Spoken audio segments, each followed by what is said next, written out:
ఇక వృశ్చిక రాశి వారి యొక్క ఫలితాలు ఈ నెలలో మీ గోచార గ్రహగతులు కనుక చూసుకున్నట్లయితే కాస్త మిశ్రమ ఫలితాలే కనపడుతూ ఉన్నాయి.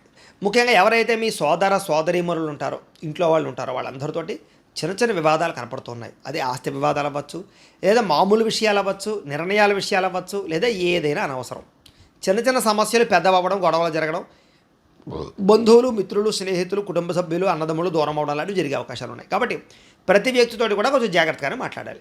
అయితే చాలా ప్రతిభ, చాలా టాలెంట్ మీలో ఉన్నా కూడా, మంచి స్కిల్స్ ఉన్నా కూడా అది మీకు ఉపయోగపడటం లేదు, పక్కవాడికి ఉపయోగపడుతుంది. మీ ఎదుగుదల చూసి పక్కవాడు మిమ్మల్ని వాడుకుంటున్నాడు. మీ ప్రతిభకు తగ్గ గుర్తింపు కూడా మీకు లభించడం లేదు, ఆదాయం లభించడం లేదు. దీనివల్ల ఇబ్బందులు తలెత్తే పరిస్థితులు కనపడుతున్నాయి మీకు ఈ నెలలో. అయితే చాలా పెట్టుబడులు పెట్టగలుగుతారు, కానీ పెట్టుబడులు తగ్గ లాభాలు వస్తాయా అంటే అంత మాత్రం లాభాలు అయితే మాత్రం రావటం లేదు. కాబట్టి చాలా జాగ్రత్తగా పెట్టుబడులు పెట్టేటప్పుడు జాగ్రత్తలు తీసుకోండి.